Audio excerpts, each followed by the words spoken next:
We're talking with family member Dr. J.J. Levenstein and Sarah Villasenor, whose 4-year-old daughter Nina recently survived what could have been a terrible swimming accident. But we're here with good news. So It's good news. A heavy topic, but it has a happy ending. But, you know, it's not always the case. So what are some of the things we should be doing, Doctor, as the summer approaches? There's a handful. There's 5 big things that every parent should basically have written on their arm. One is to teach your children how to swim, or have somebody competent teach them how to swim. Second thing. Starting at what age, by the way? Actually, the American Academy of Pediatrics now has acknowledged that children down to age 1 can learn how to swim, but once they're verbal, moving, and able to climb stairs, you know, that's a much safer age. So closer to 2, a lot of children can become guppies very easily.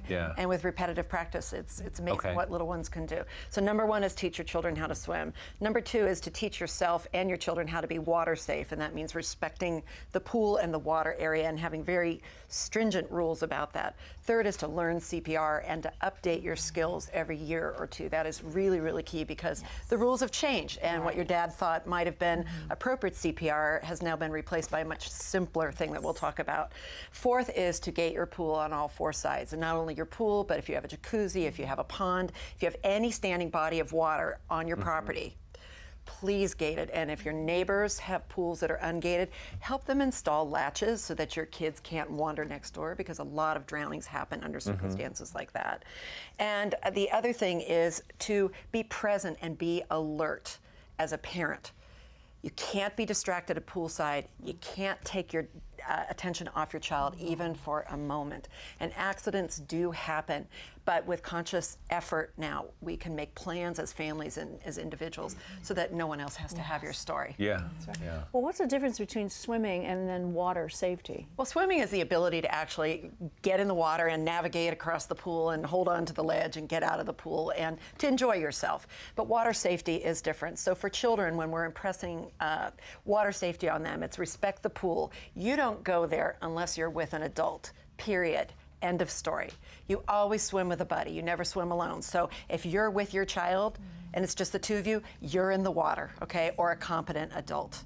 And the third thing is not to horse around at poolside. I mean, you see kids running around all the time in the summer. They slip, they fall. Before you know it, they're unconscious and they're down at the bottom of the pool. So horsing around at poolside, save it for the lawn.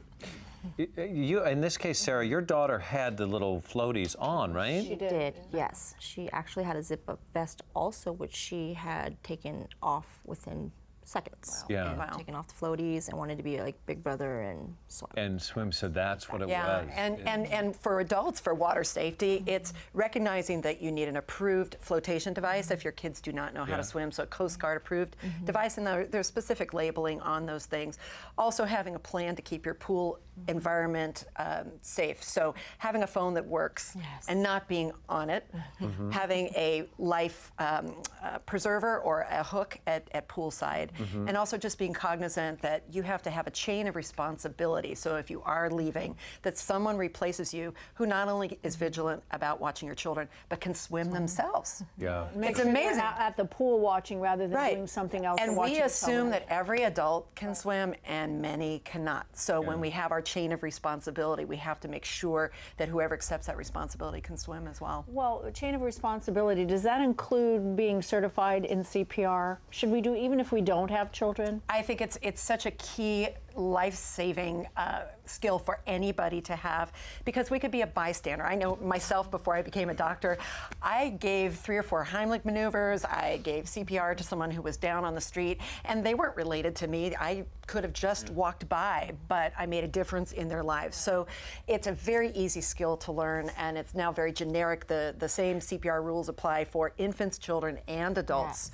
And so instead of being ABC, airway, breathing, circulation, now it's CAB, like take a cab. Compressions first, 30 of them. First you call 911. Compressions first, 30 of them. Then airway, so you open up the airway and then you administer 2 breaths and you repeat the cycle of 30 rapid compressions, very rapid, like to staying alive, the Bee Gees, you know, really, really, really quick.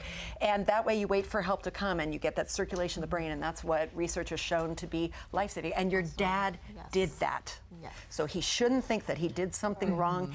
He got her on the way to recovering. So good for him. Where do you stand now? Were the kids, did they have any sort of swimming lessons or nothing at all in training? No formal swimming lessons, but they've always had no problem. I mean, they just jump in the pool, slide, go down the slide, dunk their head, and just, always have... Is your little boy cognizant of the fact that he did something really heroic? He saved his sister? Tell him that. He says, I'm not the hero. So he's just like the police officer and actually said, I'm just doing my job. So, and how is Nina? Like, she was transported to the hospital and everything was... Yes, we went to the emergency room. She was completely unresponsive for the first 8 hours or so. So we were quite worried still. Weren't in the clear, but about 2 o'clock that evening, we had transported her to, 2 o'clock in the morning, we had transported her to the Children's Hospital from the emergency department. And at that point, she was not focusing still, wasn't talking at all, didn't say a word.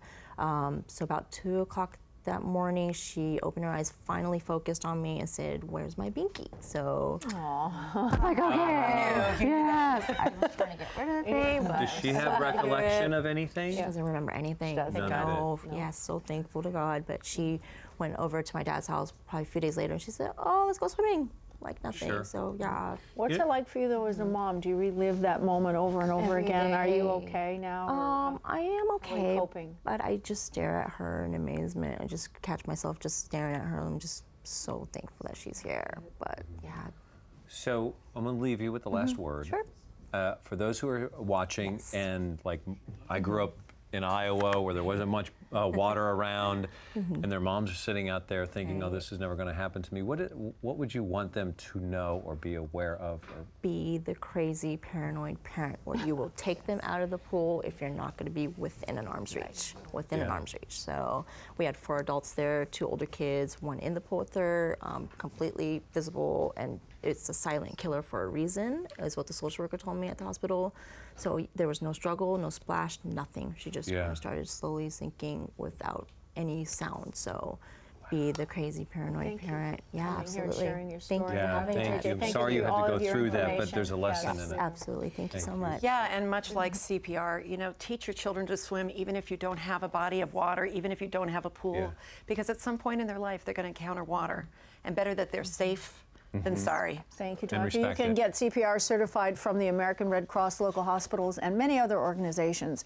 Update your skills yearly. That's right. And if you'd like to find out more tips from Dr. JJ about CPR and water safety awareness, you can go to our website.